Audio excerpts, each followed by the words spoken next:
All right, so what I'm talking about today is the future. And on the one side, obviously, it's a massive topic and we could talk forever.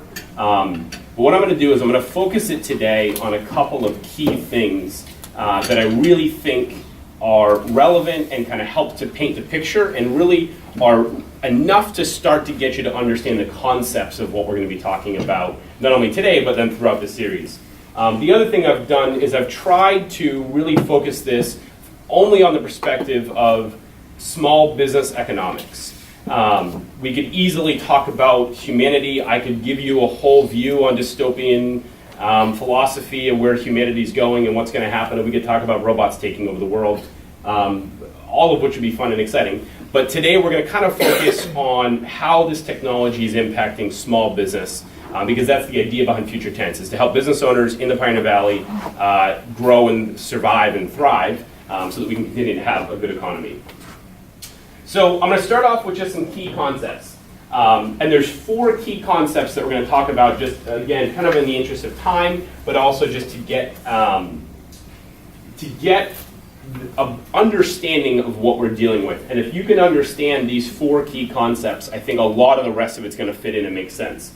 So the first thing to understand is just total impact. If you look at the last, let's say, 20 years, in those 20 years, there was a couple of very key things that happened that were very transformative. We had the birth of the internet, and we had the creation of the smartphone device. There's a lot of other things that happened in the last 20 years, but those 2 things from a technology innovation standpoint have had tremendous impact. What's been estimated is that the next 20 years, the impact of the emerging technologies that we'll be talking about today and in other presentations will have 4 to 5 times the impact that the internet and the smartphone have had. So if we think about how different life is today, if we think about all the things that would not have been true 20 years ago before the internet existed, and then we try to imagine what it would be like to have something 4 to 5 times bigger than that disrupt our lives. That's partly what we're going to be talking about. So that just start to try to appreciate the total impact concept. The next is this convergence of humanity and technology. Today, the lines are pretty black and white. There are a few areas where maybe it's a little blurry, but for the most part, we can easily distinguish between tech and human, tech and non-tech. We don't have much of a challenge discerning those 2 things. That's not going to be the case going on. And we're going to be talking about some of these specific examples of that, but through things like artificial intelligence, virtual reality, augmented reality, and just the blending of technology and humanity together, it's going to be harder and harder to distinguish the 2.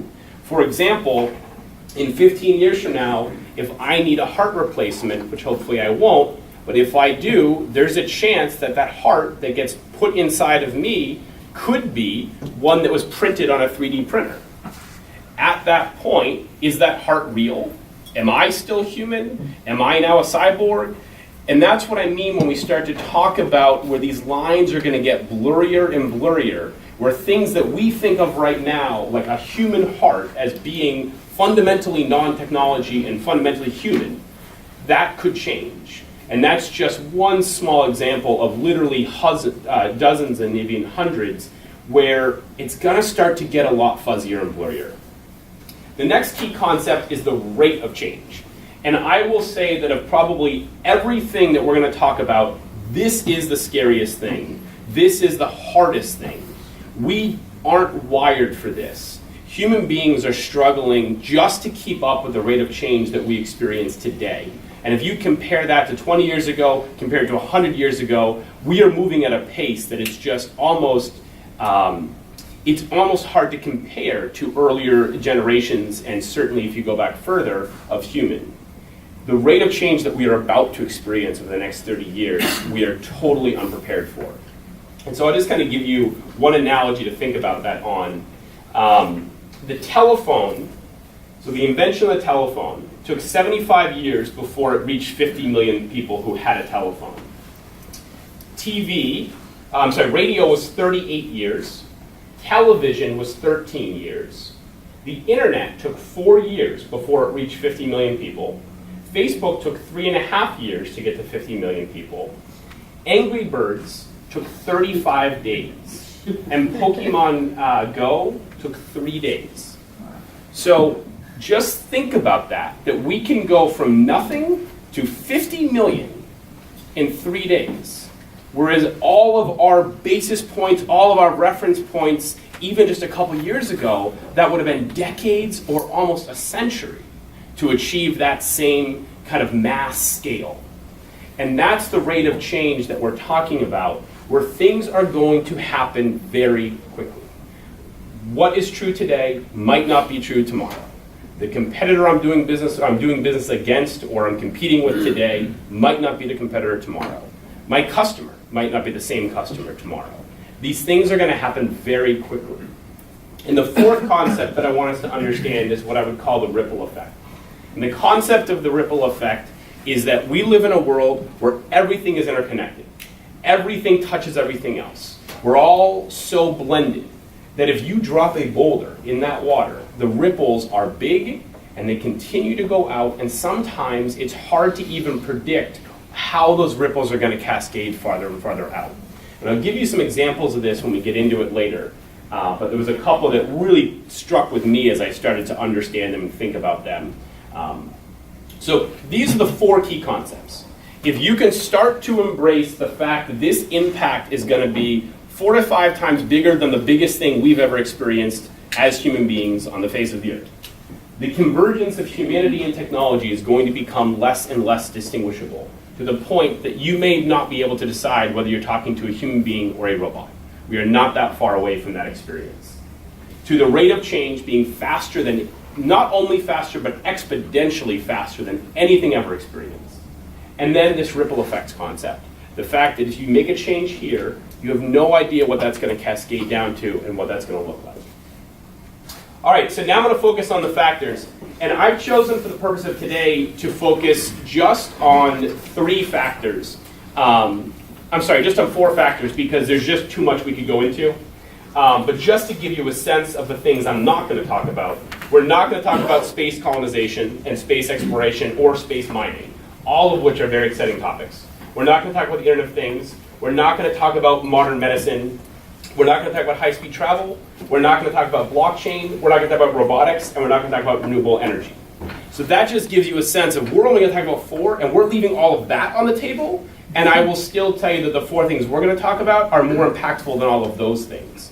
But it just gives you a sense of the world that we're living in today and what the future is going to look like. So we're going to start with 3D printing.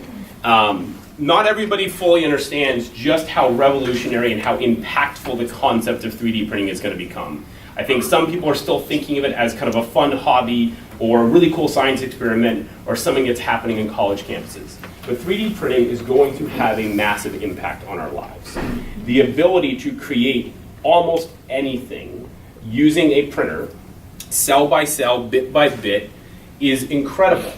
And so the applications they have already developed in practice today range from about 16 different types of metal to rubber to plastics, about I think 19 different types of plastics, and now human tissue. So there are labs who are currently printing human tissue using 3D printing. The only reason that we're not further along in this is because of all the regulations and controls we have on innovation in medicine. All there for good reason, but that's an artificial slowdown to how fast this otherwise would be moving. 3D printing, if you really think about it, is one of those things where the ripple effect starts to really become clear. Because we live in a world right now where mass production of anything requires a lack of customization. So we can't mass produce 100,000 different individual things. We have to mass produce 100,000 of the same thing. In a world of 3D printing, that metric changes. Instantly, there's no longer a balance that has to be struck between customization and mass production. We can mass produce individual items. So everybody's smartphone could be different. Everybody's pair of glasses could literally be different. They could all be perfectly shaped, perfectly built, perfectly cut for you. And if you think about that from the ripple effect standpoint, think about industry. Think about how manufacturing, distribution, Think about how all of those things are built today. They're built with a couple of key tenements as a base of we assume this will never change. In order to mass produce, you have to have a factory. In order for this, there's certain things that we've held true that are going to start to slip. And as those things slip, that's when you start to see the cascade effect and you start to see other ripple effects change. The other thing about 3D printing that's really interesting is it really democratizes manufacturing. And I think we've seen this in the media. We've seen this in music, right? So it used to be if you wanted to be a famous musician, you had to get signed by a major label. You had to, make a deal with the devil, and then your career was tied to whether that label promoted you, didn't promote you, put you in Strawberries. Remember what Strawberries is? The old store we used to go to music. Like, who talks about Strawberries anymore? Nobody, because it doesn't matter. Because it got democratized with the creation of things like iTunes, which built a platform where a musician could take their art and essentially immediately distribute it to a mass market without a label. It democratized that industry. 3D printing has the ability to democratize manufacturing. Anybody could become a manufacturer.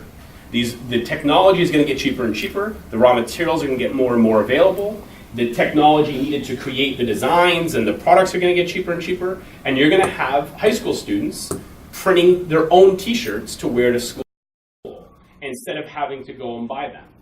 And so when you think about what that's going to do to retail, to manufacturing, to all these systems, these industries that we have built that have been tenements of the modern society, it all starts to shift and change. And we've seen it in small ways with media and music, but when you start to really shake us to the core, and we'll talk about a couple other examples, when we touch things like transportation, when we touch things like manufacturing and distribution of product and retail and malls and real estate, that's when you really start to see the ripple effects take effect.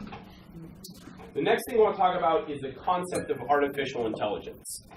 There's a few different things that I want to talk on this topic, but one quote I wanted to share you. Robots will reach human intelligence by 2029, and as we know it, humanity will change by the year 2045. That's not the rantings of some lunatic. That's not one of these people who has these wild predictions and go on TV shows and book the Today Show talking about their theories. That's the chief technologist for Google. When the chief technologist for Google believes that humanity will be fundamentally changed in the next 30, 40 years, it has credibility. And I think they're in a great position to know that because they're one of the companies who's playing a very significant role in the design and the creation of that artificial intelligence. So what is artificial intelligence and what does it mean? It means essentially the ability for a computer program to think on its own. Today, for the most part, our experience with technology is that they're programmed. If I tell you A, you spit out B. If I, press this letter on my keyboard, this letter shows up on the screen. We're programmed that they don't do a lot of thinking. They do what we tell them to do, but they do it faster, better, cleaner, and they make our lives easier. Artificial intelligence, though, is the idea that the computer is doing the thinking as well. And we're seeing this at the infancy stages with things like machine learning and fancy algorithms. So probably a lot of you have heard the stories of Target sending the coupons for diapers to the girl who had just found out she was pregnant but hadn't told anybody yet, hadn't told her dad yet. They were able to observe her behavior online, see what websites she was visiting, see what her Amazon traffic was, and determine this was an expectant mother and start to market her diapers. That was done by a computer algorithm that's programmed to look for different things and then weight them. And that's how our thinking essentially works. We take inputs, we weight those inputs based on biases, based on experiences, based on intelligence, based on knowledge, and then we formulate decisions. In this case, the algorithm that was programmed to do this looked at her behavior, weighted those different behaviors, made an assumption, and then took an action, and marketed her baby diapers because they assumed she was pregnant, in case she was. And so that's just the very, very most formidable stages of this. That is like the infancy beta version of what we're talking about when we're talking about artificial intelligence. True artificial intelligence, you can see it when you think about autonomous driving. So the ability for a car to be traveling down a road, receive many, many inputs coming at it, and make decisions the way a human being would make decisions, hopefully, and maybe even better than the way a human being would make decisions, ideally. And I think that's the world that we have to start thinking about, and how the impact of artificial intelligence is going to have. We are used to living in a world where, for the most part, the only work that we think of being done by robots is typically labor-intensive and manual. We don't think of the kind of high-level, high-intelligence, high-skill work being super subject to being replaced by robotics and by artificial intelligence. But that's where we're approaching. And there's a couple of good examples where Boston Children's Hospital now has more requests for the robotic surgery than they do for the human surgery. People trust the robot to do surgery on their kids more than they trust the surgeons who went to medical school. So people who went to medical school, who spent 8, 10 years practicing and learning a trade, who were considered, top of the class when you look at, what do I want to be when I grow up? Doctors are right up there. And they're being replaced by robots. And I think that's the world that we have to start to think about, is we're not just talking about the fast food workers, we're not just talking about the taxi cab drivers. We're talking about doctors, lawyers, we're talking about jobs that we never would have thought of being subject to automation and replacement. And part of what's able to do that is robotics, and the other part of it is artificial intelligence. Take a law firm, for example. Think about how much of the time is spent by associates reviewing documents, maybe doing legal discovery. So legal discovery, they subpoena 100,000 emails. They're going to read all those emails and look for a pattern or trend of behavior that they can use in their case. You know how fast a robot could do that? And you know how much more accurate the robot would be? Because the robot isn't going to start falling asleep after email 999. The robot is going to be able to go through the entire night, work until it's done, come up with very, very good determinations, and it's going to be less subject to cross-examination or cross-defense because it's much more analytical, much more data-driven. And then you think about how that robot's going to get better, because part of the idea of artificial intelligence is also learning and building on that intelligence. So the next time that robot goes to do it, it's going to be better and better and better. And pretty soon, you start to see the number of staff get replaced with artificial intelligence who's doing a lot of that work. Now, fortunately, I think lawyers will still have a place when it comes to litigation. In the courtroom, I think we're probably a long time away from seeing a robot argue for a defendant. But we're not that far away from a lot of the back office function being replaced. And those are relatively considered to be pretty high jobs right now. All right, so moving on from that, the next concept is virtual and augmented reality. This is one of the most interesting and cool concepts out there. And I'll talk about one example of it a little bit later. But this is essentially the idea that right now you have no trouble distinguishing reality, well, hopefully most of you, can distinguish reality from fiction. You know what's real, you know what's not real. At least you think you do. In the end of the day, only 10% of what we perceive as reality actually comes from our eyes. So 10% of the information we use to figure out what we're seeing, what's around us, what's happening, is actually from our eyes. So in a way, we're all interpreting reality on our own all the time. We're all taking input and this little bit of data, this 10% data, and we're analyzing that and we're creating a reality for ourselves.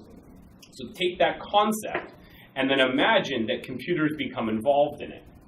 And I was in a room recently where I was having a conversation, and sitting next to me, as far as I was concerned, was a little, the new robot, the new Star Wars movies, whatever his name was. Not R2-D2, but yeah, well, R2-D2 was right here in the room with me. Somebody said it. What did you say? BB-8. BB-8, thank you. BB-8 was right there with me in the room. As far as I'm concerned, he was there. I'd walk, he'd roll over to me. I'd walk, he'd roll over to me. Then they pressed a button and it was gone. It didn't exist. It was all augmented. It wasn't actually there. But as far as I was concerned, it was right there in the room with me. And we're going to start to enter a world where that becomes more and more common, where we are going to have our reality as we know it supplemented with lots of virtual experiences that we are going to have a very hard time distinguishing between real and fake or virtual. or however we want to determine and name this new thing that's going to be entering our lives. That's a very interesting concept as you think about it, because it impacts everything from how we travel, to how we shop, to how we think, to how we experience life. Imagine if instead of just touring downtown Springfield today, you could tour downtown Springfield from the 1950s, from the 1940s. And you could walk down the street, but instead of what is actually there today, you saw whatever was there in the 1940s. And that's what was interacting with you. People walking down the street were dressed and were from a different time period than you live in. And what if you couldn't distinguish between which ones were augmented and which ones were actually there and in real life, so you didn't bump into them? That's the kind of world that we're talking about. And it's not going to be big clunky goggles like we have right now. Again, we're in the early beta stages. We're just playing with these concepts. This is likely going to be a chip that's implanted in you at kind of the most extreme. The earlier versions will be glasses, much more aesthetically pleasing glasses that have clear lenses so you can actually see what's in front of you. Or they'll be contact lenses that we put on our eyes. And what they'll have the ability to do is augment what we actually think is out there with other things. And so if, you can imagine a scenario where a therapist prescribes a buddy to follow somebody around wherever they go to give them support. That person might not be real. That might be an augmented person following that person around all the time saying, hey, good job, keep it up. That person could be a figment of their imagination, except they're not. They're an augmented reality that we have chosen to create. And that's just the precipice of what we're talking about. And then the fourth one that I'm going to talk about today is autonomous driving. And autonomous driving you could just put in the category of AI or robotics if you wanted to. But the thing about autonomous driving is it's a great example of this ripple effect theory. And its ripple is large enough that it's worth talking about as its own topic. When you really start to dissect it, and we take this for granted, but if you really start to dissect it, an enormous tenement in our lives, in the way we design things, in the way we think about things, is this concept that we all have to drive these cars. That we have to have a car, we have to have a place to put our car, we have to have a place for cars to get gas, we have to have a place for cars to travel, to park. There's so many things in our lives that are dependent and built around this concept of a human driving a vehicle. When that changes, the ripple effects are massive. And it's not instant, it's not overnight, but it just continues and continues and continues. And it starts to become harder and harder to even see what the ripples are going to be as you go further out.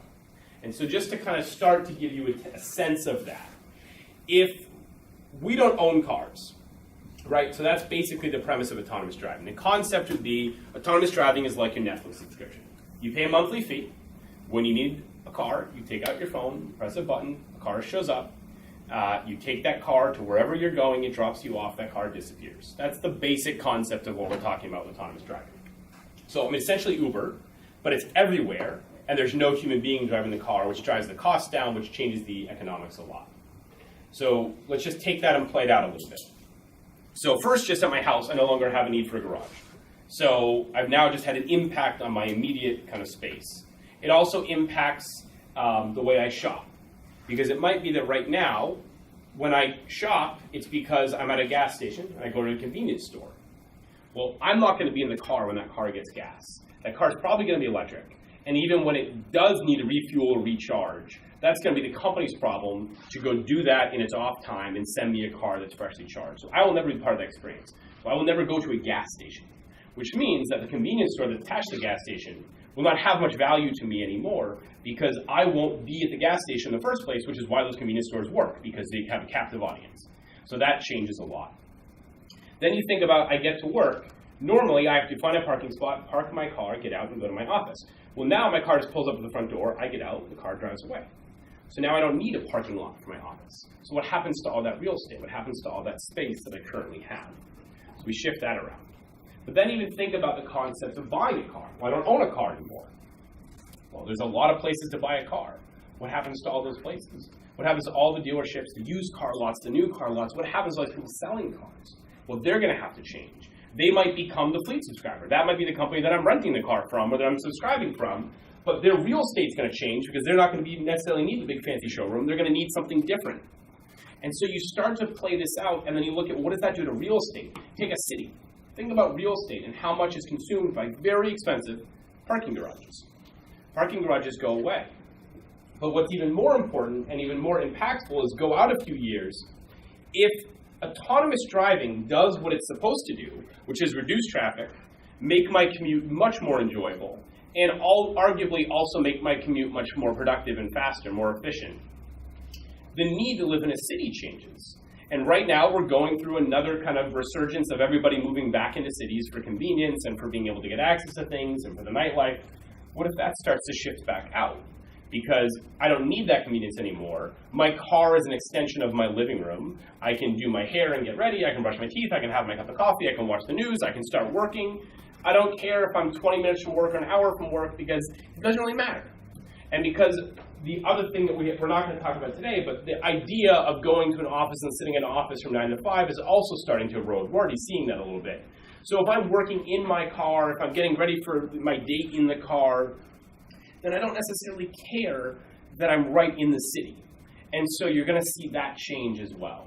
And so it's just a good example of as you take one of these things and you play them out a little bit and a little bit more and a little bit more, and you realize how many things are touched when you play with that variable and then that variable, and the cascading effect is very significant.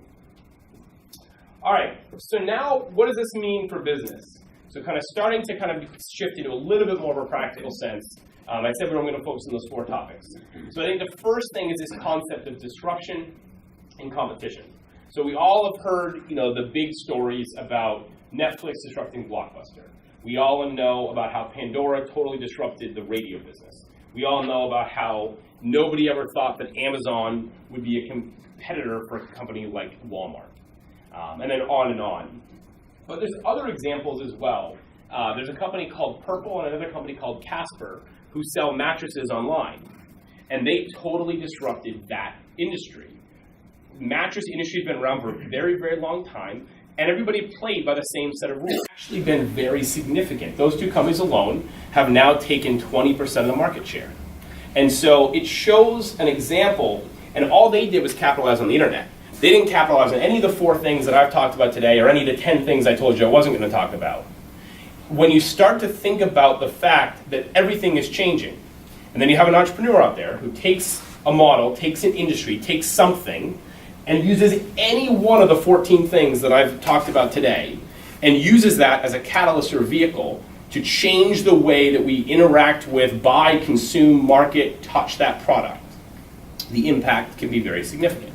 And so while we've seen a few of these big disruptors, we've seen a few Netflix take down Blockbuster, we're going to be living in a world where that will be a daily occurrence. That it will be very, very common that a major industry is completely innovated in a very short period of time by an entrepreneur, by a new business, taking a new concept and applying it to an old industry. A lot of industries are stagnant. They really fundamentally have not changed the way they manufacture, distribute, or sell their product almost since their beginning. We have in the Valley companies that are 100 years old, and in some cases, other than some robotic improvements in their manufacturing process, they're still roughly doing it the same way that they were doing it then. Big giant consumer, usually like take Pratt & Whitney, Boeing, gives you a giant order, you're competing against 5 other companies, it's all about the lowest price and the fastest delivery time, we manufacture it, we inspect it, we deliver it, we ship it. That's true of a lot of our manufacturing industry. This could change that. We talked a second about car buying. Car buying, we have fundamental things we believe about car buying. That could change. We have fundamental beliefs about the way that we shop, the way we consume. That could change. I'll talk more about that in a minute. So I think what we need to understand here is that just the change is going to be significant, and it's going to be different. So another way to think about this is think about how we value companies right now. Anybody who's bought a company or sold a company knows that it's typically a multiple of EBITDA. That's not going to be true anymore, because EBITDA is not going to be around long enough to matter. We're not going to wait for the next calendar year to see what your EBITDA is and then value that. Companies are going to be acquired much faster. So acquisitions will happen in days or weeks, not months or years. And acquisitions will all be about technology and innovation. Companies will be buying companies to add new technology, to get to a market faster, to reach a consumer faster. We will not care about profit, we'll not even care about revenue. We'll be buying companies purely for their IP. IP acquisitions. Every acquisition will be a strategic acquisition. Every acquisition will be a strategic buyer. There will be no, I'm buying this as a lifestyle business. Acquisitions will be done to add R&D to a company. And that's the other thing, companies won't have R&D. They won't bother. R&D will be totally displaced with acquisition. So big companies, instead of developing and innovating, will spend their time out working with other companies to find them and buy them and acquire them and bring them in and innovate that way. Because it's a much more efficient model. And you're already seeing this. Google, Amazon, they do an acquisition a week. And they're not acquiring revenue. They're acquiring technology, concepts, key personnel, algorithms, machine learning. They're acquiring things to make them smarter, faster, better. And that's how acquisitions are going to continue to go. And the rate of acquisition is going to be higher. We're already seeing a huge increase in M&A activity. We're going to see a lot more M&A activity, but we're going to see it on a smaller scale and happen a lot faster. So now let's talk about changing P&L and balance sheet. So as we talk about disruption to business, how does this affect my P&L? How does it affect my balance sheet? Well, from a P&L standpoint, your revenues are going to change. Where your revenue comes from is going to have to shift. The world is changing, and therefore your customers will be different. Your customers will either become a lot more diverse, they'll be a lot further away, geographies will change, ratios of customer size to revenue will change. You'll start going more direct if you're going through third and fourth parties right now. A lot is going to change in the top line revenue standpoint. Or maybe you're used to selling direct, and suddenly you're going to become a distributor because the market went that way. And the markets are going to go both ways. And so people who are not selling direct might start, people who are might stop. And so we have to prepare that revenues in general are going to change and shift. But now we look at cost of goods sold and expenses, a lot of change there too. Especially for companies with a lot of payroll, a lot less payroll, and a lot more technology. So you're going to see technology replace payroll more and more and more, whether that be automation in the manufacturing floor, whether that be AI doing marketing and sales, whether that be AI doing your legal clerk work. You're going to see more investment in technology and therefore reduction in payroll and human headcount.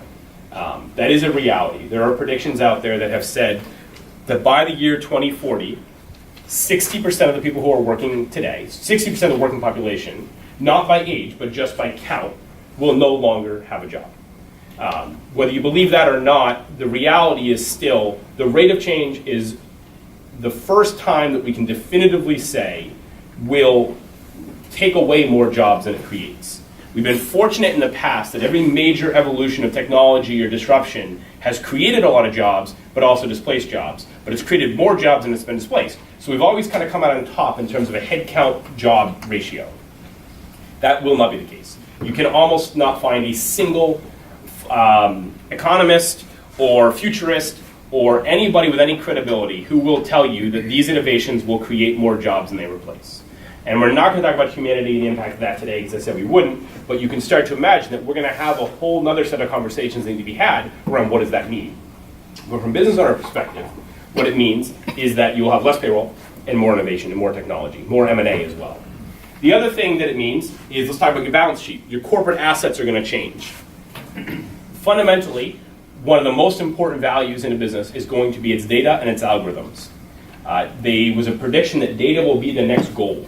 The next gold rush will be about acquiring data. Companies that have data, that have good data, that have data that's valuable, that'll be a key asset on your balance sheet. Whereas I would bet most of you right now have nothing on your balance sheet about your data. Maybe you have goodwill, maybe you have something like that, but you probably do not have very specifically called out some set of data. You certainly don't have an algorithm called out, or any machine learning, or any virtual reality, or any artificial intelligence. That will change. That will become part of your balance sheet, part of the assets of your business. And they'll be part of the things that you're being acquired for will be those assets. The other fundamental thing though, and this is I think maybe one of my favorite things to think about, but also very scary, is we have accepted one fundamental truth for a very, very long time. And the fundamental truth is they cannot create more land. So we have believed real estate is a very sound investment, because at the end of the day, you can't make more real estate. What if that wasn't true? And if you start to understand virtual reality and you really understand it, you will understand that we will be able to create space. We will be able to manufacture land as we think about it. A place that somebody goes to have an experience, to see something, to buy something, to do something, to meet something, to hear a concert, to see a performance. We will be able to manufacture that at a very low cost.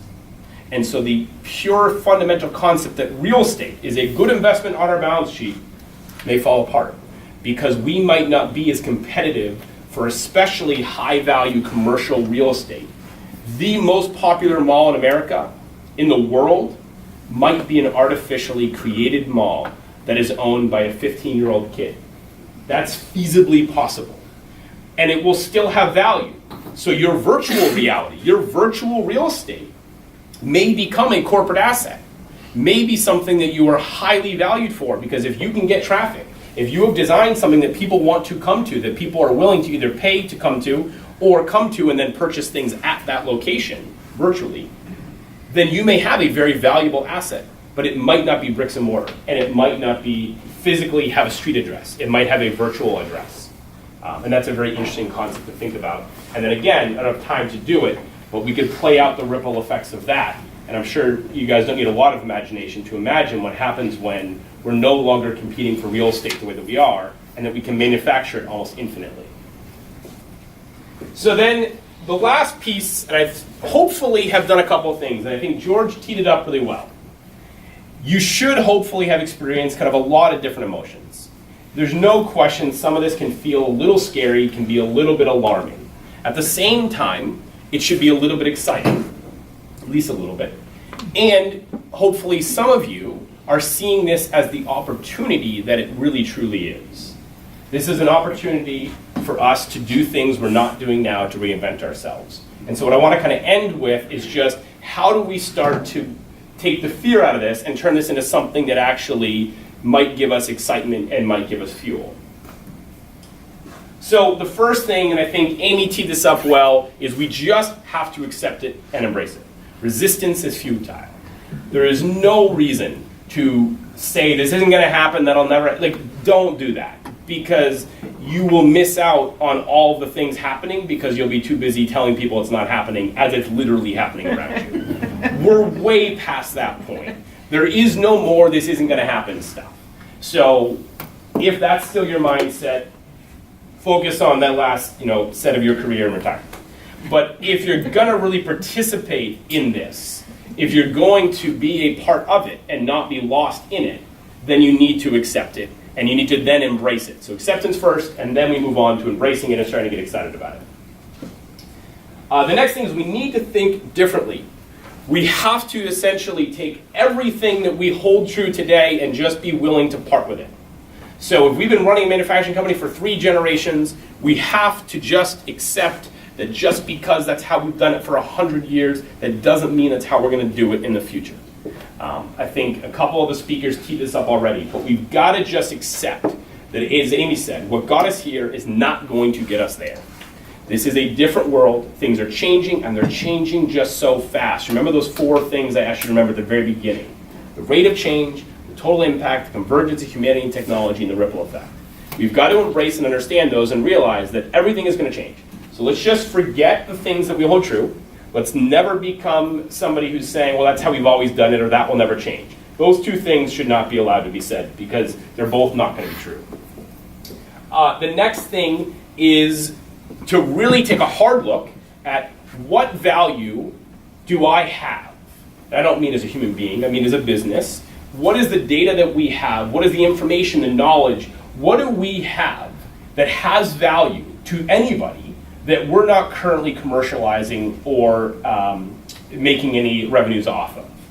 We all need to look at our business differently and assume that, pretend you don't do anything, but look at what you have. Look at the knowledge, experience, intellectual property, whatever it is, and figure out where is the value there that we're not currently capitalizing on.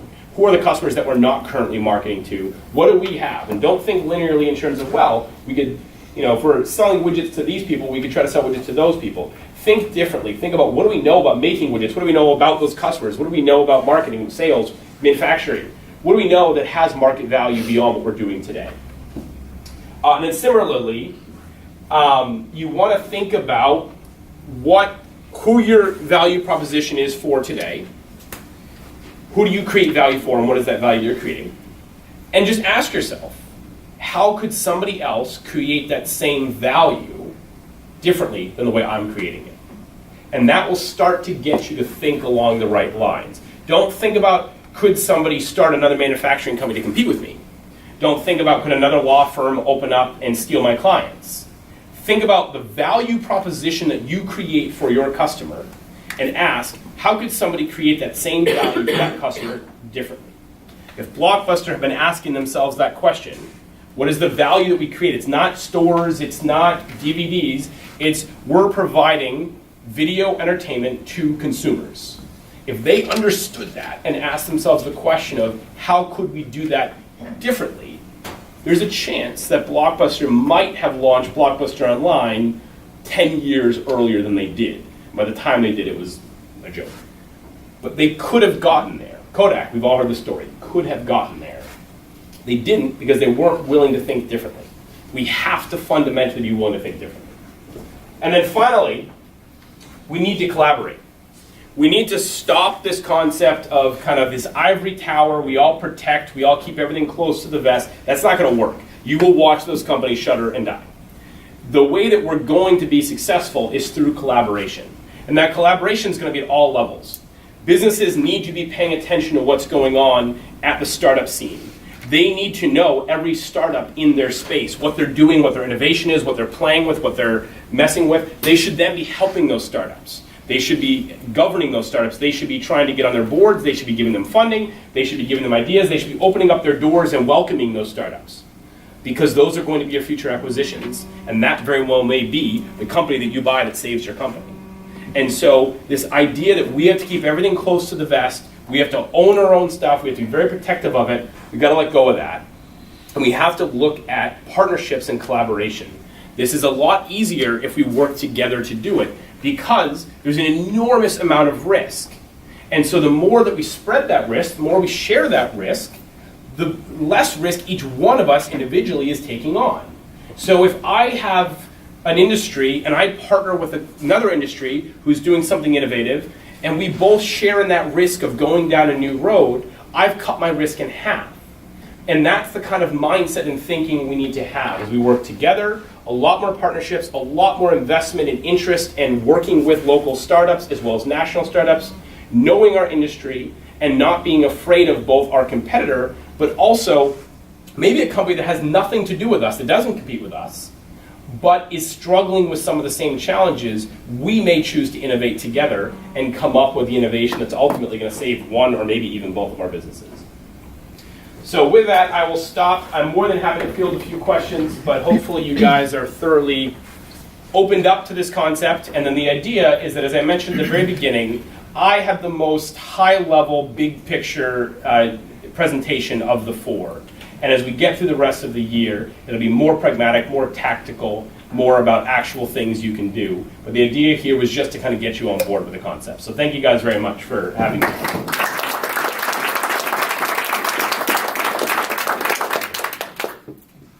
You have questions? Yeah, please.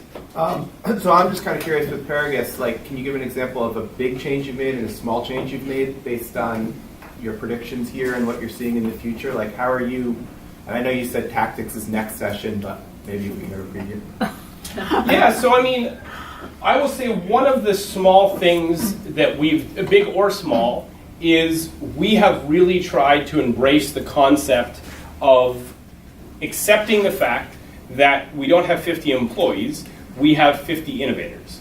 We have 50 people who might see, know, touch, feel something that is ultimately going to help our company be more successful. So kind of speaking to that last point about this concept of collaboration, we're starting to collaborate within our own company and really create a culture where staff feel very comfortable, and then are therefore rewarded for sharing ideas, concepts, notions with us. And then also kind of the reciprocal of that is as we're exploring new ideas and concepts, we work really hard to get staff feedback and input to make sure that they think that we're aligned. In many cases, our employees might have a better sense of what this market looks like than we do. And that's another reality we have to accept. And in some industries, it's even much more true than mine. Your staff may have a much, much, much better sense of the marketplace and the economy you're doing business in than the owner does. And therefore, I think a small step is just really throwing open the doors of collaboration just within the building, just within the office. Make sure that they are heard, rewarded, thanked, and appreciated for any idea input they have, even if you don't agree with it. Because you just want that culture to be created. It doesn't mean you implement every single idea, but you want to open that idea up. On a bigger scale, I think we're still trying to figure out what that's going to look like. We're definitely starting to partner with the larger companies. So we've already accepted the fact we spent $250,000 building a data center. 2 years later, we decided we did not want to be in the data center business. We wanted to partner with Google because we realized we could not do what Google could do. They could do it faster, cheaper, better, and with less risk. And we could be a better provider to our customer by being their partner in finding that product rather than trying to recreate something that had already been done very, very well. And so I think it's also an acceptance that we need to decide what we're going to do, and then we need to decide what we're going to partner on, and we've got to be deliberate about that and not try to be everything to everybody anymore, because that style is not going to work. There will be somebody who does it better than me. Any other questions? Delcie, thank you. That was absolutely outstanding. As I look around this room, there are a lot of successful businesses. I'm happy to see so many young people here. My summary of a lot of what you said is that companies will do well, and in order to do really well, they need to give back. Social entrepreneurship is what, as Stanford says, aligning profit and purpose. And I'm curious what you think about that, where it is in the sort of the universal mind, and how I feel we in Western Mass are already doing it in many ways, starting with Mass Mutual as an example. One person started that company, now a major employer, a major giver back to the community, as are most of the people in this room. So I'd love to hear your comments about that. Yeah, I mean, I think that, especially in this field of collaboration, we have to shift our mindset from that being something that we do because it's the right thing to do or because we feel good about doing it. We need to move our mindset from a charitable mindset into a self-serving mindset, which is how most business decisions are and should be made. What's best for this business? What's going to help this business survive, thrive, and grow? That's how we hopefully make most business decisions, is what's going to be good for the business. And then we have this other bucket of charitable activities that we do on the side. I think what Diane's talking about, as I understand it, is the convergence of that, in that our passion, our dedication, our commitment to helping local startups, to being involved in the community, is no longer going to be something that we can put in the category of social responsibility. That's going to be business accountability, and that's going to be business success and strategy. Whether you were at the deal and in the room when that startup pitched the idea that is going to totally transform and innovate your industry or not, may be the difference whether your business is around or not. When I first got introduced to this concept, John Chambers, who's one of the best CEOs that's ever walked the earth, and currently was the CEO and is of Cisco, got up into a crowd of 1,700 business owners from all over the world, some of the most successful business owners in existence, and said to them, look around, half of you won't be here in 10 years. Half of you will be out of business in 10 years. And then went on to say, I might be one of those 50%. And that's because of how quickly this is going to happen, how disruptive it's going to be, how much it's going to change, and how fast it's all going to occur. And so I think to Diane's point, Amazon, before it was Amazon, was Bezos in a tiny little room in the 1990s trying to figure out what the next innovation was going to be. Netflix was this thing that only a few people had ever heard about or were doing or were thinking about. You could have bought that company for nothing way, way, way back when. And so if we're out there with open ears, listening, trying to find the next thing, helping coach it along, what we're really doing is mitigating our own risk. Because instead of me having to invest $200,000 into developing the next idea and to only have 1 in 100 chance that it actually ends up being the next big idea. I should take that time and money, invest in a bunch of little startups, watch which one of them seems to be getting traction, and try to acquire, partner, collaborate, join that company quickly, early, and then use that to propel the business forward.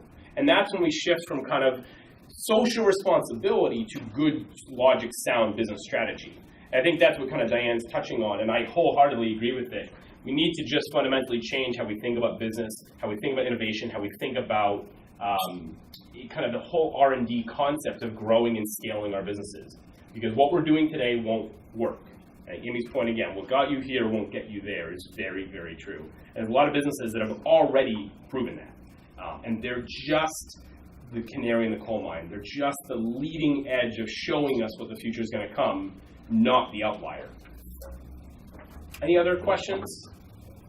Delcie, does there exist in this community this conversation? So besides the people in this room today, is there something that exists where business owners, successful people would show up and say, I'd like to learn, I'd like to collaborate, I'm freaking out about my industry, what else could someone else look at my business and see something that I don't see? Does that exist here in the Valley? I mean, I think it exists in ways and pockets. I mean, probably one good example would be Valley Venture Mentors. So that's a place you can go, hear startups, listen to what they're working on, maybe find somebody who's working on something that, remember, it doesn't have to be your industry. It just has to be an innovation that you could apply to your industry or to your value to create more value. So you could see it there. The different colleges have great entrepreneurial centers. There's the Grinspoon Entrepreneurial Program, which puts on 2 events a year, a big conference in the Mass Mutual Center, and then another event at the Log Cabin. Those are great places to see and to listen and to hear. But I would encourage you that we're in a new era where we have to kind of chart our own course a little bit. So part of it is going to be, what are you doing proactively, deliberately? We can't just sit around and wait for the guy with the idea to walk in our door. And if that's our expectation that one day we're going to come into work, and on our front porch is going to be the guy who's got the innovation that's going to totally change our business, and he wants to sell it to us for $200,000 because he just thought of it yesterday. Like, that's not going to happen. So if that's your business strategy, good luck. But for the rest of us, I would look at partnering with local universities and colleges, asking for interns. I would go out and speak and show your business. I would invite tours, invite people in. Again, remember, open the doors, think differently. So I think we're going to have to just fundamentally ask for more feedback and input, talk to our customers, talk to our employees, talk to anybody who will give us feedback and ideas, and be open to it, and then also go out and deliberately seek it and look for it, whether that be locally, whether that be, there might be an entrepreneur startup event that's particularly focused on fintech. And if there is, then maybe you need to be there and see what's going on at that fintech event. But then again, be open to the idea that it might not be the fintech innovation, it might be the clean energy innovation, that guy's got the idea that ultimately is going to transform your financial services business.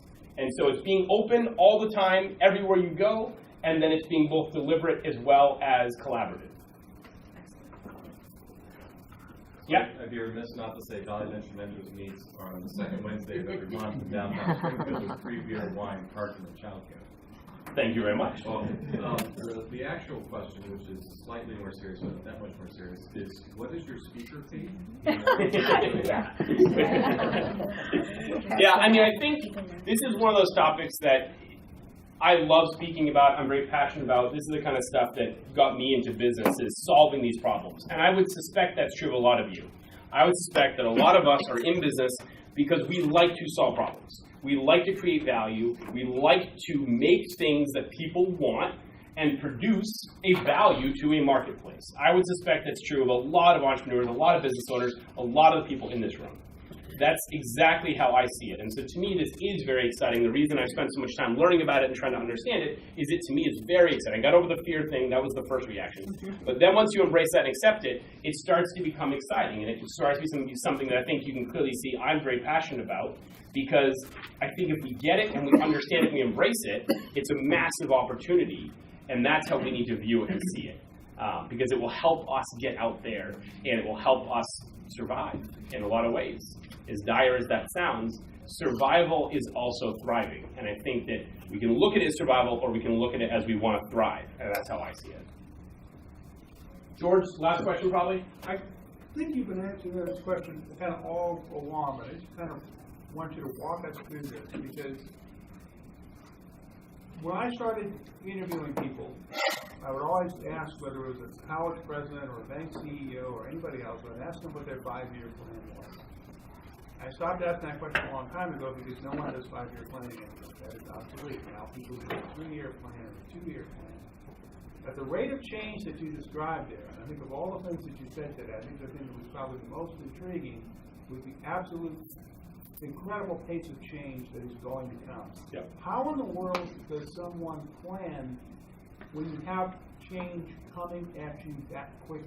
How do you go about it? Is there some kind of formula or something you can put on a grid? How do you do it? It's a phenomenal question, and I think you touched on something that is fundamentally going to be different. We are used to building business plans, forecasts. We're going to, even if they are relatively made up, don't tell my bank of that, you're still trying to predict the future 2, 3, 4, 5 years out. Don't bother. There's no point. Because tomorrow, in every one of those forecasts is 19, 20, 30, 40, 50 variables that you are assuming to predict will go a certain way in order to make your forecast what your forecast is. 40 things outside of your control that your forecast is based on. The odds that 39 of those things don't go the way you predicted them to go is pretty good. So I think that this idea of planning is going to change.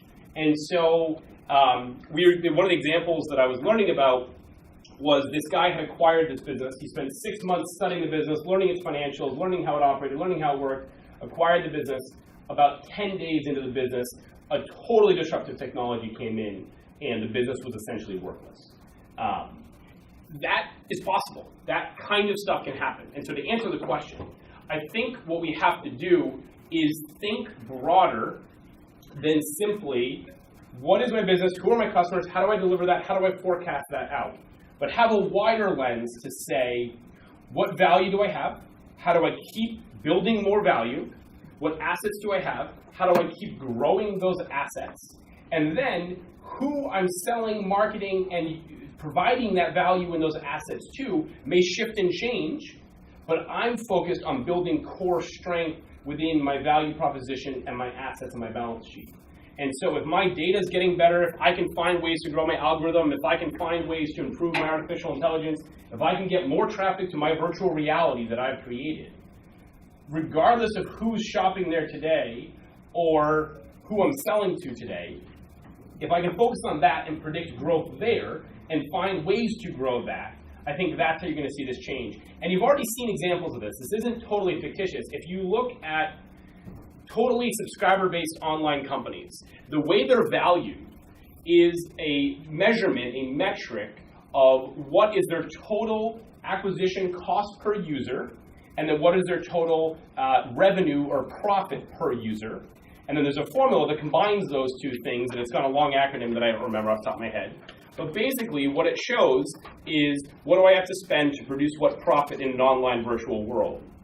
That kind of metric, I think, is going to become much more common, where we're looking not at who literally our customers are and how do we get more of them or which demographics can we touch, but more we're looking at it from the standpoint of what value do I have and how do I keep building more value?